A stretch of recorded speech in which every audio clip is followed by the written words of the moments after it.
Hoy quiero invitarte a que pongamos nuestras vidas en las manos de María. Hay días que el esfuerzo de tu trabajo no rinde y el ánimo flaquea. Señores, hay días de días en que tu estado de ánimo no te permite ver la gloria que hay detrás de cada sacrificio y que todo tiene un propósito en esta vida. En esos momentos, en estos días, antes de desfallecer, mejor toma las manos santas, suaves y tiernas de María, ejemplo de sacrificio y mujer trabajadora. Manos de una mujer de su hogar que lo dio todo por su familia, que no se quejaba por el sobreesfuerzo de la jornada. Cuando el ánimo decae y las fuerzas merman, los problemas del día a día parecen no tener fin. Situaciones de salud, la economía.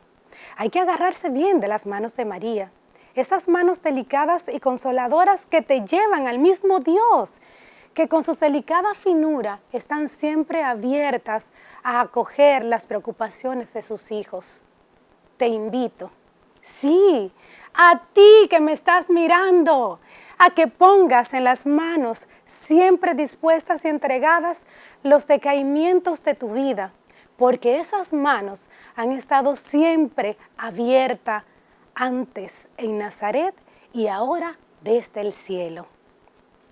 Acoger la debilidad y los problemas de toda la humanidad, las preocupaciones de los marginados, el agotamiento de los enfermos, las esperanzas de los desesperanzados.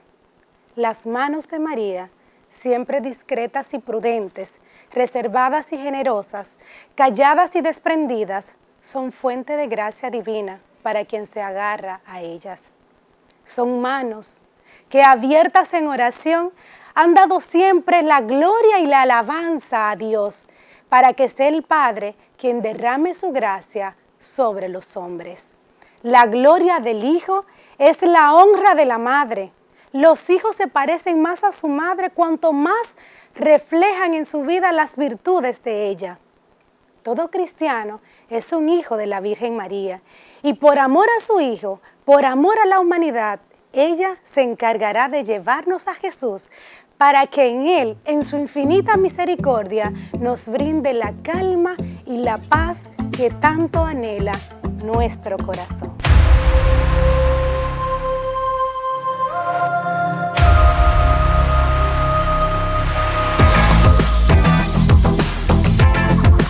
Fundación La Voz de María presenta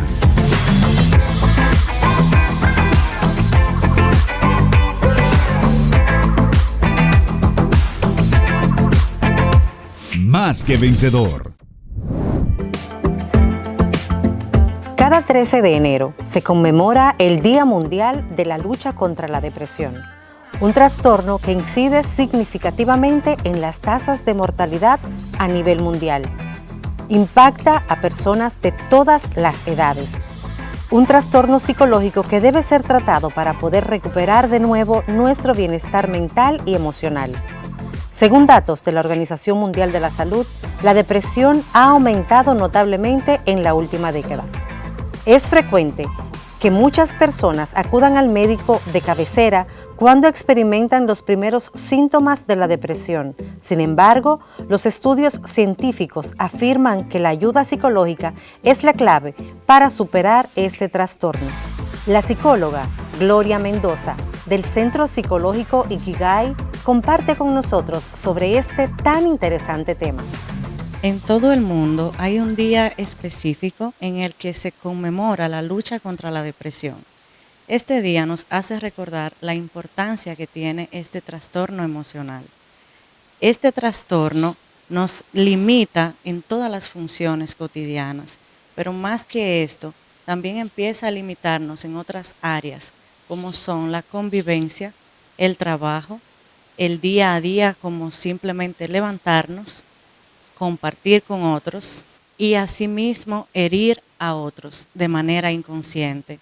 Es muy importante buscar ayuda profesional ante este trastorno emocional, ya que puede ir deteriorando todas las funciones cotidianas antes mencionadas y también nuestras funciones psicológicas primarias. Sabemos que a veces es muy difícil identificar una persona con depresión. Vemos caras muy sonrientes y no nos imaginamos que esta persona está pasando por esta situación. Entonces, ¿cómo yo podría ayudar a una persona que simplemente no se ve con estas características? Hay signos, hay rasgos, hay palabras que estas personas en algún momento han podido decir. Has podido ver en algún momento ese aislamiento, ese silencio, esa decadencia momentánea que te da algún tipo de rasgo de esta enfermedad. Entonces, esa persona trata de buscar la manera de que esa persona se acerque a ti. No juzgues, no preguntes, no lo identifiques, no le des un diagnóstico. Simplemente acércate y pregúntale cómo podrías ayudarle. Hemos escuchado muchísimas veces que la depresión no se ve. Ciertamente la depresión no se ve, pero la sientes. Entonces, cuando sientes que te estás aislando de tus seres queridos, que dejan de importarte todas las cosas que haces a diario, que empiezas a limitarte a los lugares donde ibas, que ya no te interesan las cosas que te interesaban antes, que te cuesta levantarte de la cama todos los días, te cuesta peinarte, te cuesta comer. Entonces estás pasando por un trastorno emocional llamado depresión. Es muy fácil tú empezar a identificarlo. No es más que un estadio de emociones bajas o una tristeza muy profunda. Va más allá de un sinnúmero de emociones que fluctúan, suben y bajan, pero cuando está en su pico más bajo es donde empiezan los mayores problemas, donde debe iniciarse a hablar con un profesional, a buscar esa ayuda que necesitas. No te limites y no temas de hacerlo. La depresión no es una enfermedad maligna, no es algo que le pasa a pocos, es algo que tenemos que prestarle atención, que debemos empezar a hablar de ello para poder trabajarlo. Así que te invito a que busques la ayuda que necesitas, háblalo con alguien y juntos algo podemos hacer.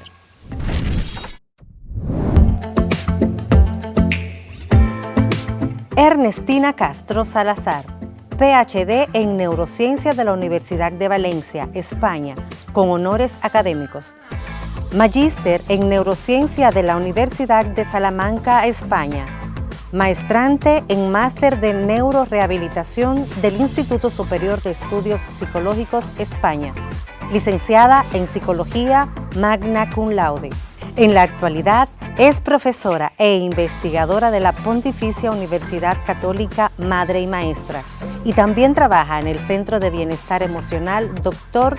Zoilo Emilio García en la ciudad de Santiago, República Dominicana, con experiencia como psicóloga clínica en el área de neurorehabilitación a nivel cognitivo con pacientes con Alzheimer, Parkinson y daño cerebral.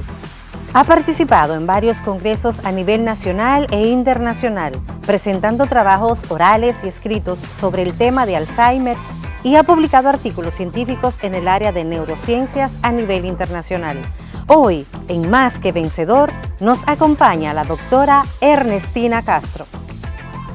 Y aquí estamos con la doctora Ernestina Castro Salazar. Y justamente en un día tan especial como hoy, Día Mundial de la Lucha contra la Depresión, qué bueno que nos puedes acompañar en el día de hoy. Bienvenida a Más que Vencedor. Así mismo es, mi estimada, muchísimas gracias. Yo estoy muy encantada de verdad por la oportunidad y de estar aquí el día de hoy para compartir un tema tan importante como lo es la depresión. Mira cómo es la vida, porque muchas veces hemos querido tener tu presencia aquí, pero por situaciones no se ha podido.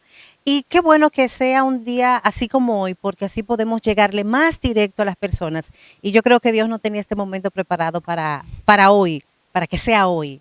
Amén, así mismo es. Encantada y feliz de estar por acá. Qué bueno. Y antes de, sabemos que muchas personas, de hecho está en boga, justamente, y qué bueno que se ha puesto en boga el tema de la depresión. Pero es bueno retroalimentarnos y identificar qué es la depresión, cómo podemos definirla. Sí, la depresión es un trastorno del estado de ánimo. Cabe destacar desde el punto de vista tanto neurológico, psicológico, ¿verdad? O psiquiátrico. Nosotros utilizamos para el diagnóstico un libro específico, ¿verdad? Que se llama el DSM-5, que es la última edición, en la cual hay diferentes tipos de síntomas cuando te llega el paciente, por ejemplo, a consulta, para que se pueda entender un poco, que si estos síntomas están, por ejemplo, tristeza, desánimo, sentir, por ejemplo, que no tiene motivación para levantarse de la cama, son algunos, entre otros, que existen.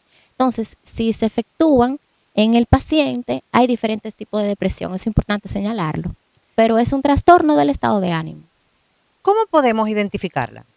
Sí, lo primero es, para hacer la identificación, que recomendamos, lo que somos profesionales del área de la salud, ya sea del área de psicología o de psiquiatría, realizar una evaluación. Eso es lo primero. O sea, de identificarlo así, por ejemplo, en la casa, de que algún familiar o nosotros mismos podamos tener el síntoma, como habíamos dicho antes, podría ser que a la persona le afecte en su vida diaria. Cuando ves que le afecta, que ya la persona, por ejemplo, no quiere ir a trabajar, algo puede haber ahí, que hay más tristeza de la cuenta, también afecta el sueño, lo que tiene que ver con la alimentación. Entonces son como detallitos específicos que son cambios que uno ve en la persona que antes no lo veía. Ojo ahí. Entonces cuando uno ve esos detalles o algún tipo de pensamiento que la persona pueda tener o que te lo pueda decir en el momento, algunos por lo general no te lo comentan. Por ejemplo, el paciente que tiene una depresión mayor, hay distintos tipos de depresiones distintas. Por lo general no te va a decir que tiene un pensamiento. Entonces, por ejemplo, en este tipo de depresión, el paciente puede tener una sintomatología de un pensamiento suicida y hay que tener mucho cuidado, porque incluso puede realizar el intento de quitarse la vida y en ocasiones asume realizar esa acción cuando los familiares no están en casa. Entonces, ojo ahí, muy importante, de que ahí inmediatamente hay que ir a un profesional de la salud, específicamente un psiquiatra. Mucho cuidado en este aspecto porque es algo muy delicado. Pero ¿cómo puede una persona, Ujú. en la vida normal, por ejemplo, yo veo una persona que presenta Sí, esas identificaciones que tú dices y podemos ver que ha cambiado en su estado de ánimo? De hecho, hay personas que se ponen agresivas, sí. que el genio, de mal genio, esas cosas. Pero ¿cómo yo, como persona cercana, puedo abordarla para motivarla a, Ujú. porque hay en todas las Sí, situaciones de salud siempre hay una negación. sí, sí, Entonces, ¿cómo exactamente. podemos llevar para de una manera sutil poder abordarlo y poder llevarlo entonces a un especialista Sí, para buscar el diagnóstico? sí, es un tema delicado realmente porque la mayoría, como usted decía, no asumen la enfermedad, o sea, no la aceptan, no, no quieren aceptar o decir que tienen un problema, un trastorno, una sintomatología. Entonces es de una manera sutil, como de orientación, como ir llevándolo a quien necesita ayuda. Es muy importante también señalar que si el paciente no está de acuerdo, o la persona en este caso que tenga la sintomatología, no se le puede obligar, porque entonces si tú obligas a alguien a que realice, ¿verdad?, esa acción de ir al psicólogo, de ir al psiquiatra, pues hay problema. Ahora, todo va a depender de la sintomatología. Importante ahí, los televidentes, la persona que nos están viendo, va a depender a qué nivel está la sintomatología de la depresión. Porque si estamos hablando de una depresión mayor, muy profunda, de la que hablamos ahorita, de que ya hay intento de suicidio, ahí es si quiere o no quiere el paciente, ahí es que hay que llevarlo obligatoriamente. Ok, Ahí ya es distinto el proceso. Ahora, si es un proceso que no llega ahí tan profundo, que son síntomas, como usted me dijo, más sencillo, que puede ser una distimia, hay un tipo de depresión que es distimia, que es mínima, entonces ahí uno como familiar o como amigo o como conocido sí lo puede orientar de una manera más, con más tranquilidad, de para hablarle, motivarlo a mira, para que... motivarlo a que vaya a consulta. Podemos ir, por ejemplo, a este profesional de la salud, a un psicólogo y contarle y quitar el enigma que existe todavía actualmente de la psicología, porque eso es otra cosa. sí, porque yo no sé Ujú. si ustedes sabían, pero antes, y no es antes de que 20 años atrás, no, recientemente hablar de un psicólogo, hablar de un psiquiatra, era, no, este está loco. Así, con Exactamente, ese sí. mismo término, y es como tiene, es que tiene problemas mentales. O sea, porque Ujú. también hay términos que usamos lamentablemente por desconocimiento, que no son los adecuados, que incluso personas que están en depresión se utilizan maneras de dirigirnos a ellos que lo que hace es que le afecta más. Claro, le afecta muchísimo su estado de ánimo y estamos hablando de un paciente que ya de por sí tiene una situación muy difícil Ujú. interna, que mientras más el medio ambiente le afecte, pues más triste se va a poner, más desánimo va a tener internamente y no va a querer hacer nada. Entonces, doble problema, ¿verdad? Porque está el problema ya de por sí en la persona. Que muchas veces no se identifica, muchas veces las personas que están al alrededor no lo logran identificar y eso empeora mucho. Y la intención de este programa es justamente que ustedes que están en sus casas puedan, dentro de las posibilidades, poder ir identificando. Y no es de que, déjame ver si este tiene depresión. No, porque eso surge de una manera, cuando uno conoce a una persona, uno se da cuenta cuando algo no está bien. Exactamente, excelente. Así mismo es. Uno se da cuenta ya que esa persona le afecta en su calidad de vida, en lo emocional, ¿verdad? Que esas son dos esferas muy importantes y en un cambio incluso hasta de algunos síntomas de la misma propia personalidad que uno tiene, ¿cierto? Claro, sí. Entonces, si usted ve que la persona ya no está actuando de una manera como lo hacía antes, ojito ahí, atención ahí. Y vuelvo y recalco, necesitamos la ayuda de un profesional experto del área de la salud que trabaje estas situaciones, porque muchas veces queremos ir con la tía por la edad o con la abuela o con la hermana o con la madre, intentando buscar tal vez una ayuda y, y por otros lugares, perdón, también. Ah, no, Sí. porque si tú haces tal cosa ya tú te vas a sanar. No. Bueno, yo quizás tú no lo quieras decir, pero yo sé que hay muchas Sí. personas que ven que hay ciertos estados de ánimo, personas que viven acostadas en la cama, le echaron un mal. Exactamente, Ya, sí. esa es la palabra, le echaron Sí, un mal y van por ahí a sí. donde un brujo, Ujú, así mismo una es. persona, un Sí. vidente, uno que lee la taza, averiguar qué fue lo que le echaron y a beberse cosas raras. Señores, eso es un tema muy delicado y es bueno que le prestemos la atención necesaria. Ahora bien, hablaba, Sí. tocaste ahorita de que hay diferentes tipos de depresión. Sí, hay diferentes tipos. ¿Cuáles son esos Por tipos? ejemplo, está la distimia, que hablamos ahorita, que es un tipo de depresión mínima, donde se ve esos síntomas que habíamos comentado de tristeza, desmotivación, pero que todavía el paciente va a trabajar o que todavía el paciente come, esa es una. Está también la depresión mayor, que ya es más profunda. Este tipo de paciente tiene esta sintomatología de desánimo, de tristeza, y a veces en ocasiones hasta tú puedes verlo incluso hasta alegre en algún momento determinado o subiendo fotos en las redes sociales que está bien, pero internamente realmente es una máscara y realmente no es como él se muestra, como él se siente. Y este tipo de depresión, que es la depresión mayor, es el tipo de depresión donde viene el síntoma de trastornos obsesivos con el pensamiento suicida. Este es el paciente que lamentablemente va a intentar contra su vida. Bien, entonces esos son algunos tipos de depresiones. Hay alguna también que es subclínica, otra que no te da la sintomatología como para decir que es una depresión, pero sí es una depresión. Entre otros problemas, estado de ánimo, que ahí también entraría la bipolaridad, que también algunas personas de manera popular cabe destacar cuando tú estás en un estado de ánimo muy alto, muy alegre o muy bajito, ¿cómo te dicen en el trabajo? Si tú eres así como ambivalente. Por lo general, mira, este es bipolar, Ok, sí, pero no bipolar, tienen que es idea, lunática. sí, pero no tienen idea, si nos vamos a profundidad de este trastorno, que también otro tipo de trastorno del estado de ánimo, cabe destacar, hay que mencionarlo porque también hay un porcentaje en aumento a nivel nacional e internacional.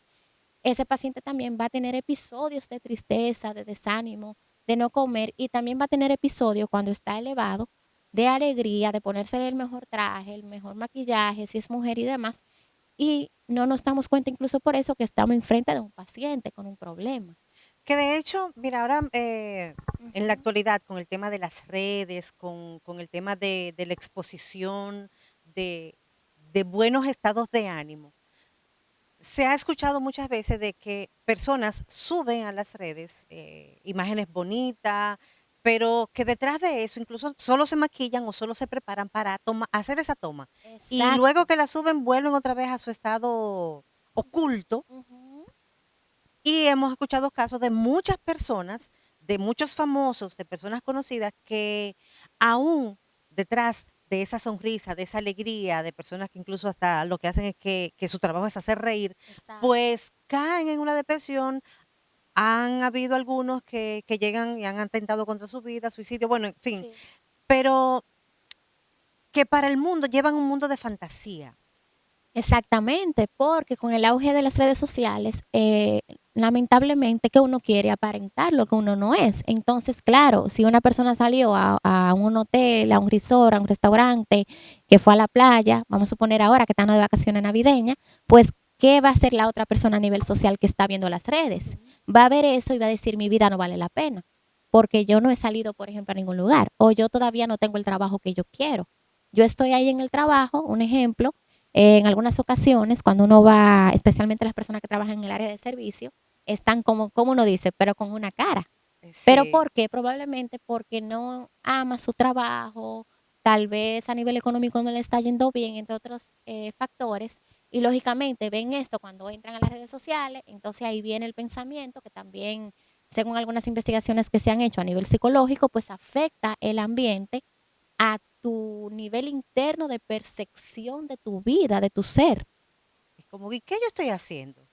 ¿Qué yo estoy haciendo con El mi tema de vida? comparación, de compararme con los Sí, demás. compararme con el otro. Ah, no, todos los de mi generación ya se casaron, por ejemplo, o ya tienen una familia, o yo no seguí estudiando y ya todos mis colegas que estudiaron conmigo en primaria o en secundaria tienen un título, porque también puede ser. Sí. O Sí, a porque nivel, existe el tema de la competencia, de exactamente. igualarnos al otro, Ujú. compararnos con los demás y no aceptar nuestras realidades y vivir nuestra vida como nos ha tocado, pero vivir la plenitud. Exactamente. Entonces, eso podrían ser algunos criterios que pueden ocurrir a nivel ambiental y otro dato importante también que podemos señalar, que es la genética. Tú sabes que Ujú. justamente tenía esa inquietud porque, ok, pueden pasar muchas cosas por las que una persona pueda detonarse una depresión.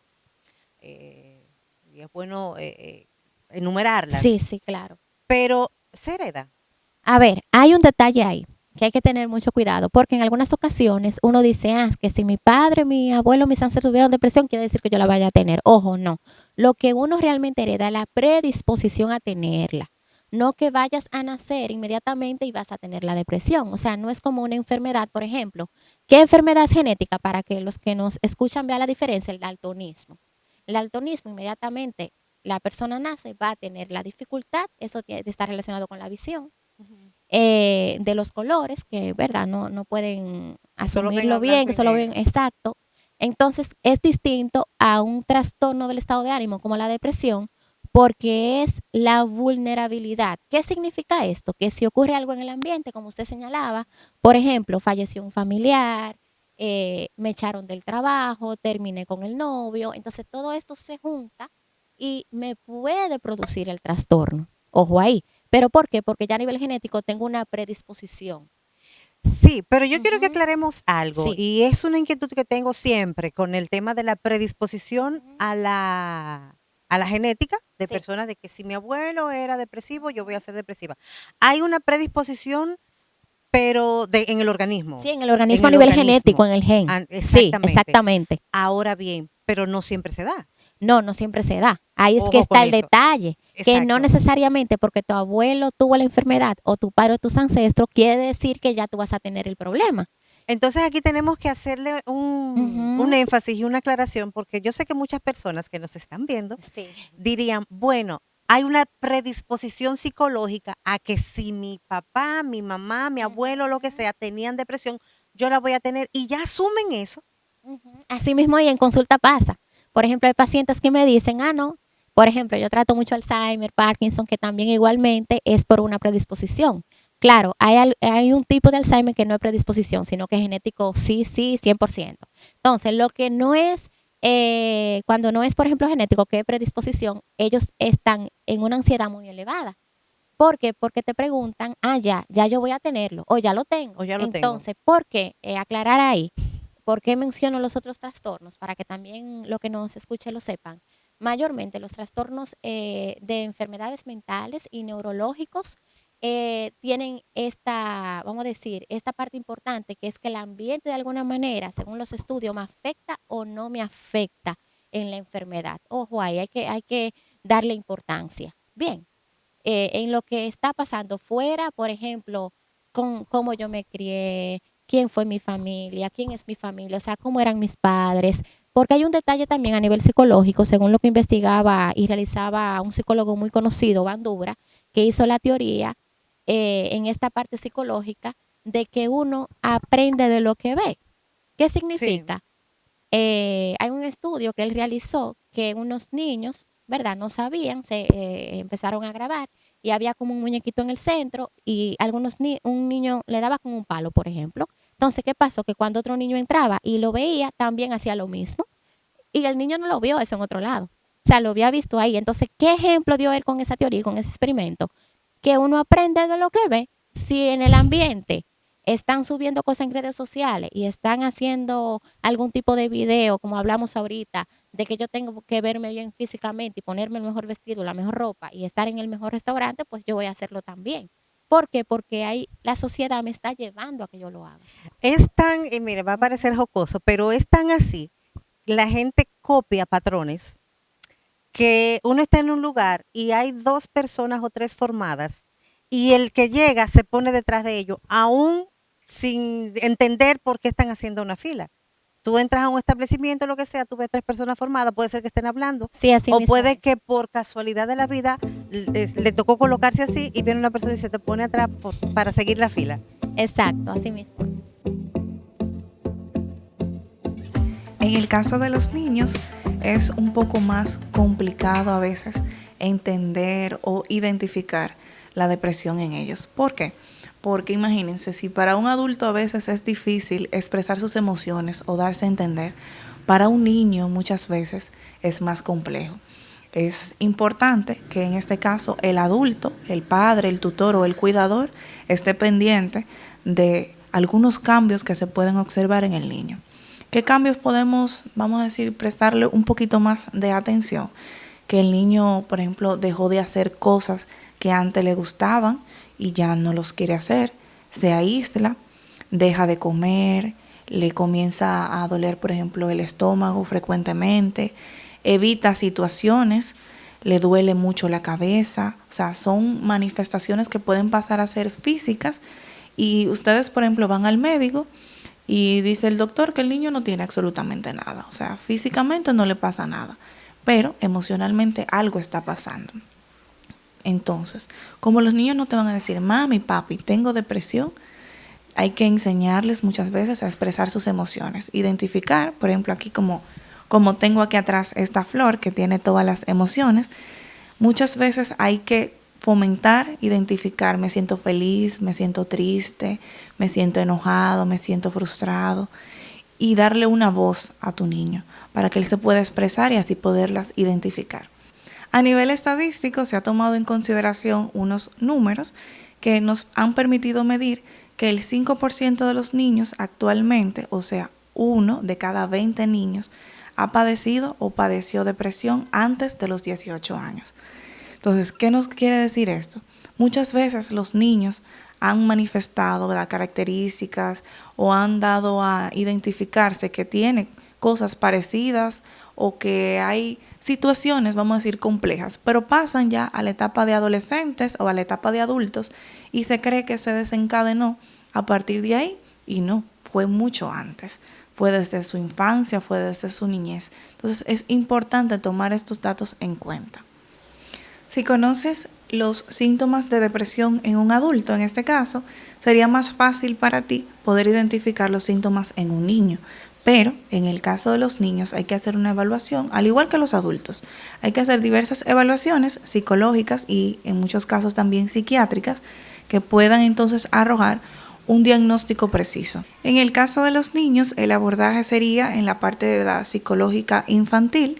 Muchas veces van acompañados de psicoterapias para abordar un poquito más, porque las sintomatologías son diferentes en cada uno, pero siempre tiene que ver con la historia también, con la historia familiar, con las cosas que el niño hace diariamente, si han tenido historias ya directamente médicas atrás, o sea, dentro de la historia del niño.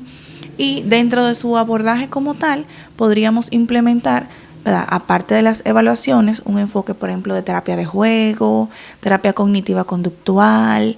Muchas conversaciones como tal nos dan y nos arrojan información sumamente importante para poder entender al niño. Bien, entonces, es importante también que la familia pueda identificar y llevar ese tratamiento. No es solamente decir, sí, mira, el niño tiene depresión. Hay que darle su seguimiento continuo en sus terapias, ser responsables en ese aspecto. Si tiene también acompañamiento psiquiátrico y le indican, por ejemplo, algún medicamento, es importante que los padres, los tutores o cuidadores no quiten el tratamiento sin autorización de su doctor. Sumamente importante. Hay que recordar que la depresión es un asunto químico del cerebro y que no podemos quitar un tratamiento así porque ya creo que está mejor. No. El cerebro a veces reacciona ante cambios muy bruscos y puede ser dañino. Trata a tus hijos con tanto amor que cuando alguien los trate mal, lo sepan identificar a la primera. Si crees en la honestidad y lo consideras un valor importante para tu vida, definitivamente debes entender que padres honestos dan como resultado hijos honestos. La honestidad no es solo decir la verdad, se trata de ser real contigo mismo y con los demás acerca de quién eres, qué quieres y qué necesitas para vivir una vida más auténtica. También es bueno saber que nadie se mete en problemas por decir la verdad. Algunos nacen con características diferentes que los hacen necesitar más ayuda que los demás. Otros viven situaciones que los hacen débiles, pero nos enseñan a luchar. Dios le da hijos especiales a padres especiales. Es por eso que la Fundación La Voz de María te trae Más que Vencedor, un programa de acompañamiento espiritual, psicológico y social, que junto a un grupo de especialistas servirá de soporte para todo el que necesita apoyo, conocimiento y estrategias para convivir con los niños y personas adultas con ciertas condiciones específicas de apoyo. Que sepan que ellos pueden. Más que Vencedor, sábados 7 de la noche por La Voz de María. Yo soy más que vencedor. Señores, qué alegría poder compartir con Ernestina aquí en Más que Vencedor. Y qué bueno que podemos llegarle a ustedes para que desde sus hogares ustedes puedan tener, vamos a decir, esta consulta, ¿verdad? De manera un poquito más directa. Ernestina, te quiero preguntar algo y es una pregunta que nos hicieron llegar y es, por ejemplo, ¿puede un episodio crear un estado de ánimo bajo, llegar a la depresión y puede afectar la salud como tal? O sea, la salud ya que, no, que me dio gripe, por decir algo, que esté en el suelo, pero esos episodios momentáneos. Sí, esa es una pregunta muy importante, porque las emociones, que son las más afectadas en estos problemas de estado de ánimo, están vinculadas con un sistema en nuestro cerebro que se llama el sistema límbico. Hay áreas específicas que proyectan a nivel neuronal que permite mi estado de ánimo. O sea, hay unos neurotransmisores específicos, por ejemplo, dopamina, serotonina, entre otros, que va a subir o va a bajar mi estado y por ende va a afectar de alguna manera mi sistema inmunológico. O sea, que a nivel físico, mi sistema que estaba equilibrado o mi sistema también hormonal, ¿verdad? Hay diferentes tipos de sistemas en nuestro cuerpo, aparte de nuestro sistema central, que sería nuestro cerebro y la médula espinal, está el sistema periférico, que es el sistema nervioso, ¿verdad? Periférico, que se divide en estas dos partes, donde si a mí hay una proyección a nivel neuronal o a un nivel de neurotransmisores, son sustancias químicas que tenemos en el cerebro que no van a realizar la proyección. ¿Qué significa esto? Que no van a enviar el mensaje con la neurona, que es que envía el mensaje, una celulita pequeñita, que tenemos millones en el cerebro, va a enviar esa señal para que yo realice una acción a nivel físico. Por ejemplo, si yo voy a mover la mano o yo voy a hablar, esas neuronas tienen que realizar la proyección de enviarlo. Entonces, ¿qué pasa? Que si baja la dopamina, que es un neurotransmisor que me motiva yo levantarme de la cama para yo qué sé, cepillarme, ducharme, hacer el desayuno, va a disminuir y yo no voy a querer hacerlo. Entonces, si yo no lo hago, yo no voy a comer, no voy a recibir los nutrientes necesarios. Entonces el físico se va a ver afectado y te puede venir incluso hasta un trastorno alimenticio. Y ahí tú puedes caer, lamentablemente, no solamente en la depresión, también tú puedes caer en una enfermedad física o en otra enfermedad mental. Mira qué bueno que tú lo dices, porque yo he visto casos de personas que pasan por un proceso difícil, que queremos hablar de cómo enfrentar esos momentos difíciles y esas cosas que pasan que para que justamente no llegue la depresión. Entonces viene esa cadena, ese ciclo, y hay personas que que se trancan, como decimos en buen dominicano, se trancan de la garganta, no pueden comer, se le va el apetito, pero eso pasa muy rápido. Que entonces quizás, y entiendo, y es bueno que me lo aclares y nos lo aclare a nosotros, porque hay personas que le pasa esto, tienen ese episodio, pasa muy rápido y entienden que no es depresión, sino que fue un problema de salud y ya pasó.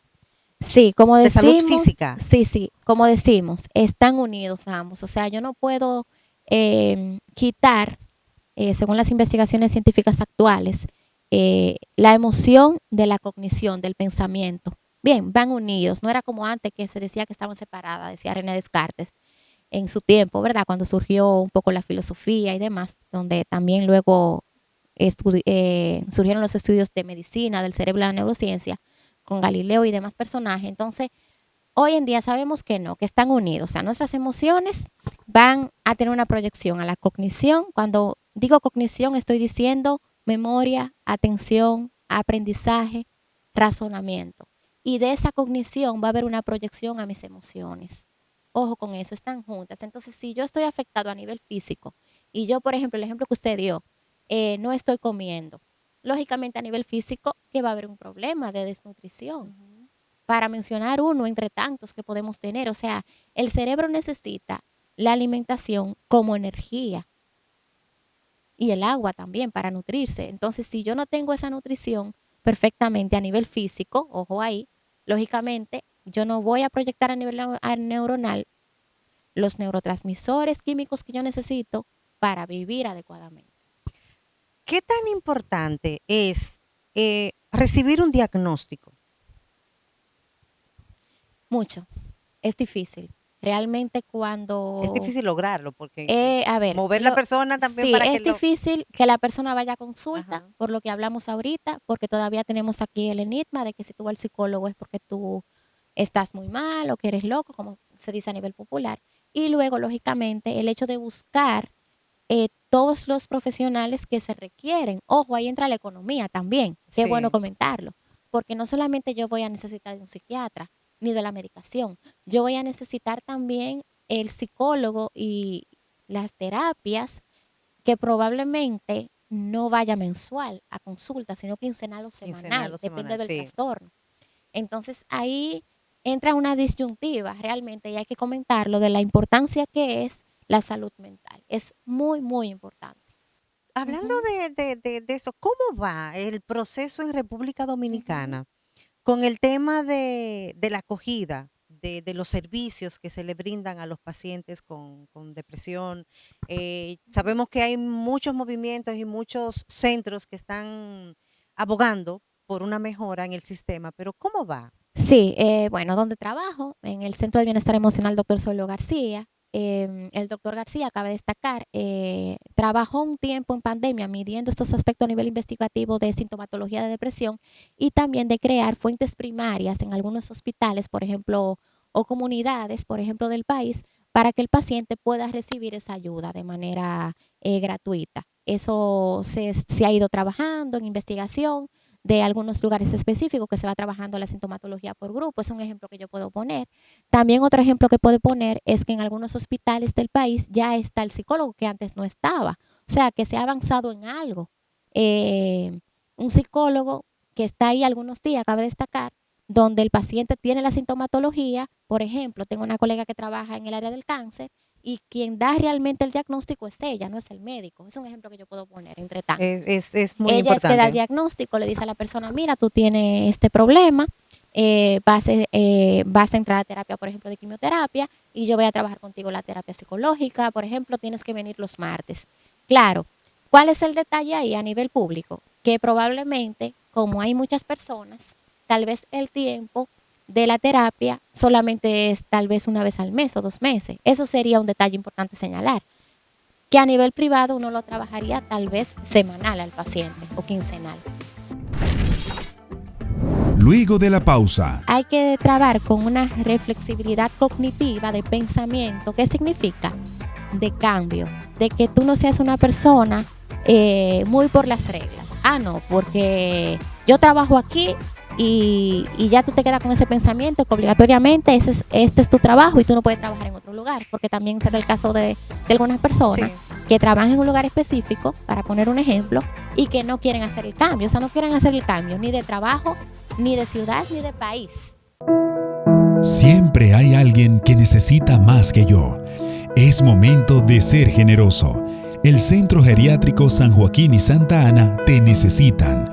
Colabora con esta obra de amor. Para tus donaciones puedes comunicarte con nosotros al 809-573-9122. Puedes hacer tus donaciones a través de Banreservas 050-111-0245, Coopedac 001-005-7850-5278.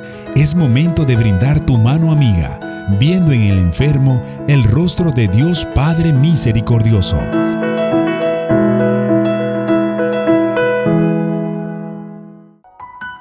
Algunos nacen con características diferentes, que los hacen necesitar más ayuda que los demás. Otros viven situaciones que los hacen débiles, pero nos enseñan a luchar. Dios le da hijos especiales a padres especiales. Es por eso que la Fundación La Voz de María te trae Más que Vencedor, un programa de acompañamiento espiritual, psicológico y social, que junto a un grupo de especialistas servirá de soporte para todo el que necesita apoyo, conocimiento y estrategias para convivir con los niños y personas adultas con ciertas condiciones específicas de apoyo. Que sepan que ellos pueden. Más que Vencedor, sábados 7 de la noche por La Voz de María. Yo soy más que vencedor. Con tus donaciones, haz que se propague el Evangelio hasta los confines de la tierra. Dar es propio del que sabe recibir con amor. La Voz de María, el canal que conduce a Cristo. Para tus donaciones, hazlo a través de las siguientes cuentas bancarias.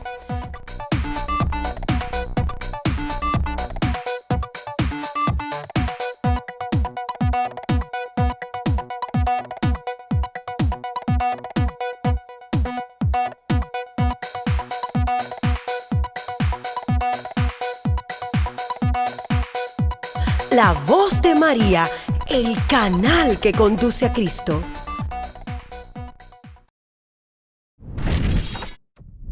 Qué bueno que ya Sí. están los psicólogos en los centros públicos, Sí. pero Importante señalar. también no se le ha dado la importancia, porque mira qué tan sencillo, se ve sencillo, de que, ok, para dar un diagnóstico de cáncer o cualquier otro Sí. diagnóstico de una enfermedad ya Terminal crónica. o catastrófica, como Sí. dicen, debe ser de mano de un psicólogo. E incluso hay situaciones de salud que realmente el paciente debe estar en manos de psicólogo para prevención. Sí, importante ese tema que has dicho. Y muy importante. O sea, ya inmediatamente tú sabes que tú tienes un paciente, dígase el médico, ¿cierto? Que tiene una enfermedad terminal o una enfermedad crónica, ya tú sabes que él va a necesitar ayuda psicológica de por sí. O sea, eso no es que yo voy a hacer el referimiento porque quiera o no quiera, no. Ojo ahí a los familiares, es que debes recibir ayuda psicológica para llevar el proceso de la enfermedad. Mira que se dan casos y cosas tan sencillas, y entiendo que también se debería abogar para que en situaciones como, por ejemplo, la pérdida de un embarazo, Sí. eso pasa desapercibido desde el ginecólogo, bien, el proceso y todo eso, pero qué bueno sería que dentro del proceso de curación, de todo lo demás, haya la madre pase por la mano de un psicólogo para no irse vacía, tan vacía a su hogar. Sí, exactamente. Eso sería algo muy ideal, realmente, que puedas recibir esa ayuda. Ese es un ejemplo entre tantos, porque pasa desapercibido. Como usted dice, o sea, no lo vemos. Incluso luego de eso, lamentablemente, la persona, si está en pareja, hasta el padre se va. O sea, lo que he visto en consulta, Sí. o sea, la deja. ¿Por qué? Porque no ha trabajado internamente el síntoma, que probablemente puede caer en una posible depresión o en una posible distimia, como dijimos ahorita. Entonces, cuando una persona está pasando por este proceso, afecta a la otra. Sí. ¿Con síntomas cómo? Con síntomas agresivos, con síntomas de tristeza, con síntomas de que yo no quiero levantarme de la cama, yo no quiero salir, no quiero ser sociable. Lógicamente, las personas que están a tu alrededor, ¿qué hacen? Por lo general, se aíslan, se van, se alejan y te dejan solo. Entonces, eso es un buen ejemplo que usted ha dado. ¿Se puede evitar la depresión? Buena pregunta. Evitarla como tal, pues no. Lo que se puede es prevenir, como dijimos ahorita. Okay. Prevenir, porque si hay una disposición fuerte a nivel genético y han pasado muchas cosas externas en el ambiente y uno como persona no lo trabaja, pues va a ser muy difícil no caer ahí. Esa sería mayormente la respuesta. O sea, trabajar en prevención para un futuro problema, ya sea de depresión, ansiedad, estrés o otro trastorno. O sea, se previene, que hay que trabajarlo mucho también en la sociedad dominicana actual. Ok, o sea, eso quiere decir, a ver si yo entendí, Sí. a ver si yo entendí, es como, mira, yo no me voy a hacer falsas expectativas, yo tengo que estar preparada para lo que venga, y muchas veces decirlo suena fácil, pero es una realidad, porque Sí. nunca sabemos qué sigue, qué va a pasar. Exacto. Entonces, ¿cómo podemos hacernos fuerte? ¿Cómo podemos hacernos, ¿cómo decirlo? Bueno, sí, hacernos fuertes. Tener resiliencia, que es tener una la palabra que resiliencia, utilizamos mucho en exacta- psicología. Sí, no, y que también está en boga, está Sí, muy popular, exactamente. pero cuando se nos presenta la realidad, ¿dónde queda la resiliencia? Porque realmente no la practicamos como tal, la decimos. Ahí es que está. Para eso es que tenemos que trabajar con el pensamiento y con nuestras emociones. Eso sería lo ideal. O sea, con nuestro pensamiento y la emoción, ¿por qué? Porque cuando va a ocurrir algo que te puede pasar, uno no lo sabe, estamos aquí hoy y te puede pasar algo negativo, para llamarlo de alguna manera, a nivel familiar o a nivel profesional, tienes que estar preparado para lo que sea en la vida.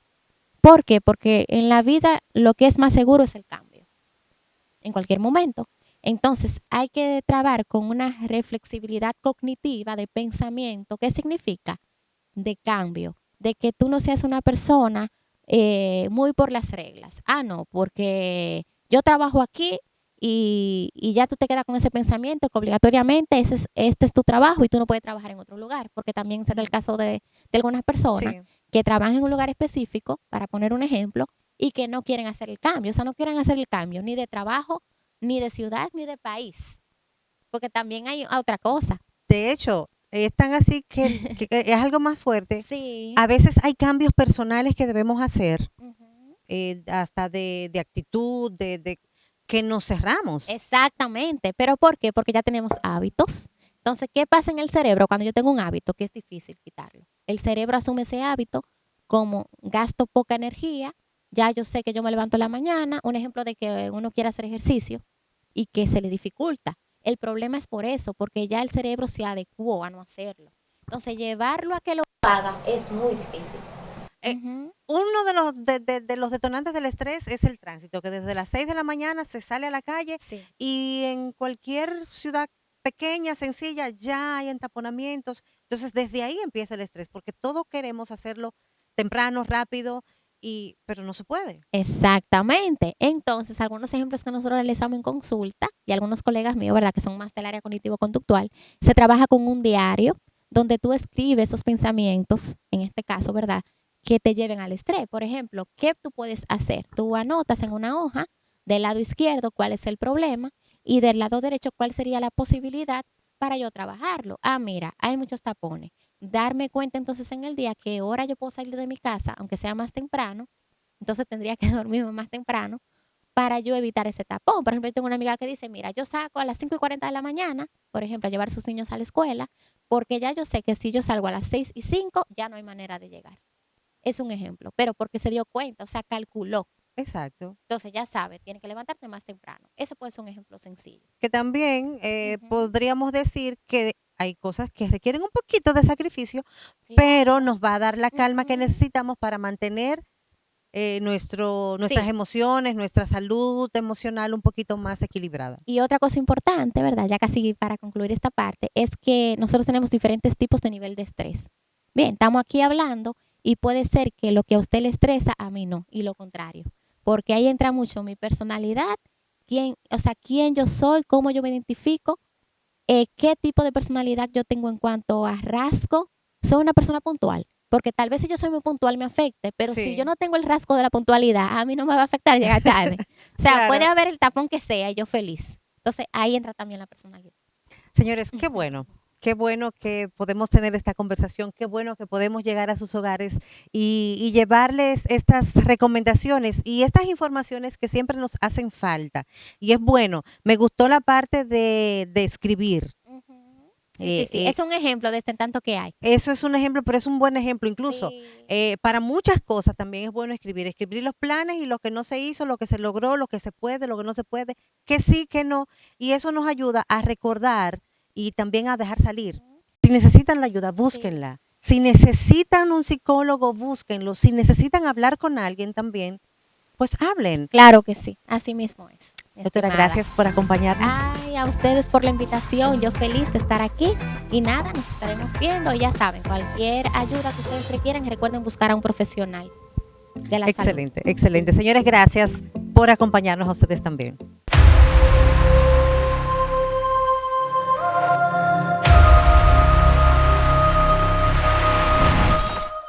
Fundación La Voz de María y el canal La Voz de María presentaron